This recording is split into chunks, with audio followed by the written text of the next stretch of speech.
School's Computer Club initiative, promoting creativity, innovation and entrepreneurship.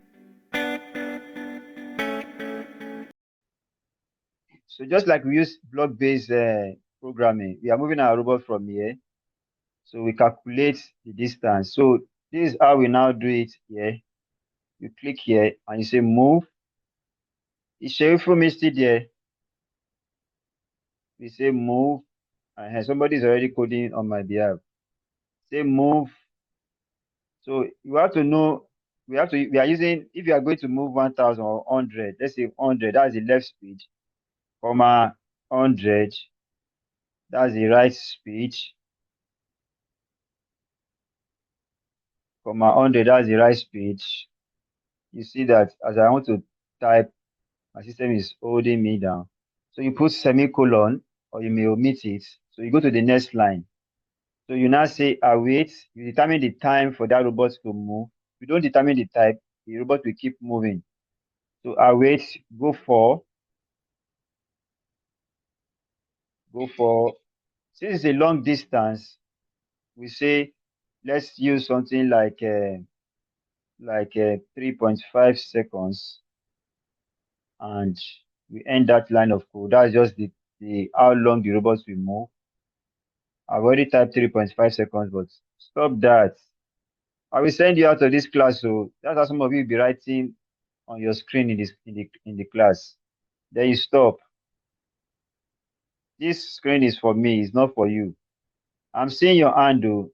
So you ask the robot to, as you are coding, you see the script is giving you options of which syntax you are going to use. So you type the inputs and you put semicolon. So these 3 lines of code, you continue to be using it repeatedly. So these 3 lines of code will perform the action of moving along this straight line. So you now execute your code, and let's see what happens. You see, so it has gone too far.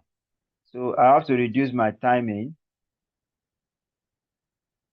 So in this particular task, the robot will reach this cup, and we have to go back home before you score your maximum. So this kind of mission task can be trickish. So let me give it 2 seconds, and let's see what happens. That's 2 seconds. So which means 2 seconds. It's going to turn at this point now. And you see how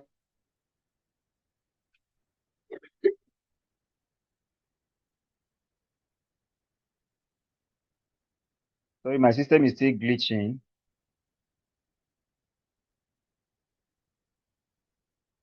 Let me use 2.3 seconds. So I think I'm okay with that. So you can copy this code because it has to be used repeatedly. So the next code is for me to turn here now. So I now paste it because in a competition, so I don't have to run at high speed because it's a turning point. I don't want to run at high speed.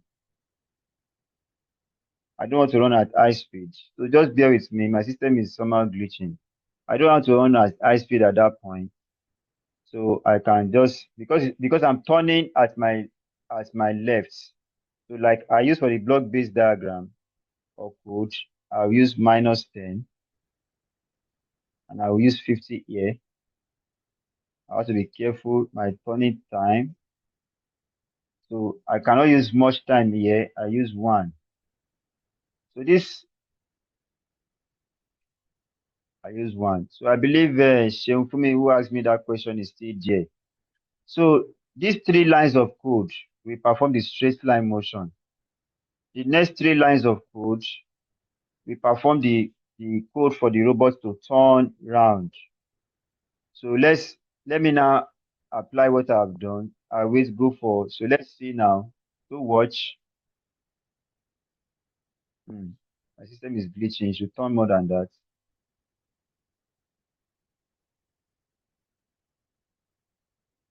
Is not doing the right thing. I think it's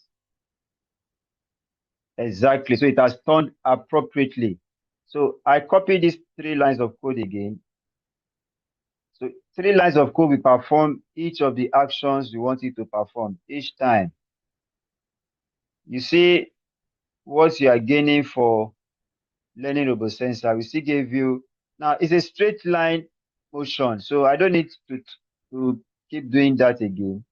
Since it's going to turn to my left, I can make that place 45.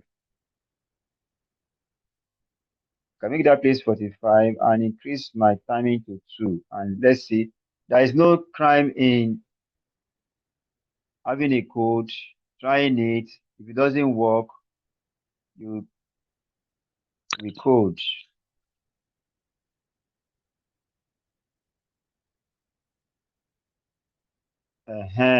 So it has reached the curb. So it has to turn back. So for the robot to turn back, so watch what I'm going to do. And mind you, you see, I have gotten a maximum score here of 35. So I have to reverse. So watch the reversal now. You press enter. For my robot to reverse, I have to use -50 here and keep this one positive. So it's going to turn around. So see what is going to happen now. Hey, don't get my remote control. Use your own system. I'm not giving anybody remote control. All of you have your login ID. So watch what happens there. You see now, my robot is trying to turn, back. So, but if I don't want to do that, I can simply reverse. I can reverse by putting -50. So when you have left feed minus, right feed minus, your robot is going to reverse. See what happens now. Do you see now? So it's safe to reverse. Now you can see that I don't have anything here again. It means I have a score of 30. So I can now turn back.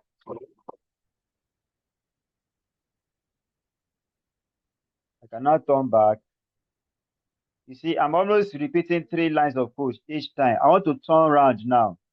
So I use -50 minus plus 50. I want to use -50 plus 50. That's going to make me to turn around. If I want to reverse, I use -50 minus 50. Don't mind my system is still glitching, but I know that it will still, that's resilience. When you're able to move forward, even if you have challenge, that is called resilience. Okay, so I need to now run it. Now watch my robot. At this -50 minus 50, it will reverse, turn around. It's still glitching. Don't worry, I will check what you people are saying in the chat. I'm just mindful of my,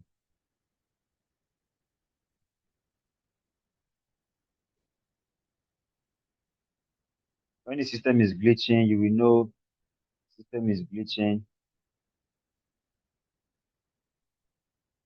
Uh-huh, uh-huh. It will turn, reverse, turn back. So it's going back home. So let me increase my turning to 1.3 and run it again. Okay, my system is trying to recover itself. See, you see now, so it's properly aligned now. So ready to go back home. And now I have to go straight so that I can hit this target. Let me give it, I don't need negative number here. Or I can even use negative number actually. Let me use 40 and see if it's going to go. Okay, I can't use 40 because this should be the 40. It's turning right. Robot is turning right like this. So I use 40 for my right and 50 for my left. And 50 for my left. And see what happens.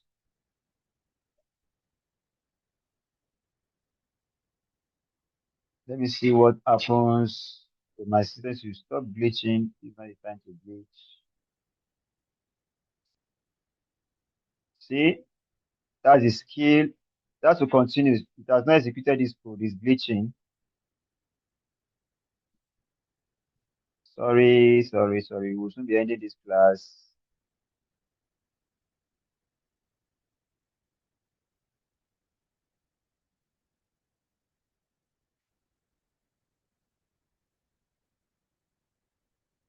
uh Which means I can increase this timing to 3 so that I can turn perfectly over.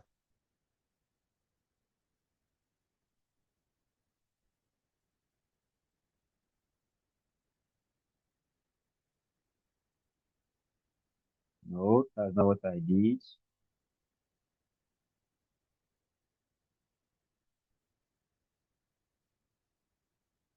Andre is still raising up his hand.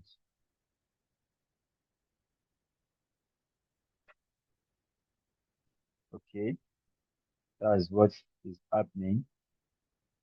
You will meet this task in your you see now. So which means if I increase this time to 5, if I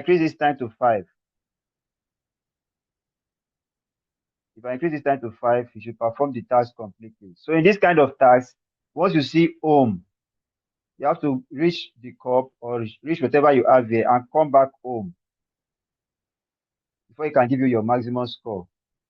I will check through the charts very soon and see what's happening. Okay, thank you so much, for me. I really enjoyed your presence in today's class. Your presence has impacted us. Yes, Ifumi has proved to me that he's actually engaged with his mission task. Can you see now? Can you see what I'm saying now? And you will see at the end of the day my score. You see now, after it has finished, it has finished singing for me, now gave me more marks. Let me run it again. So this is a good way to go. You can see how I was running the JavaScript.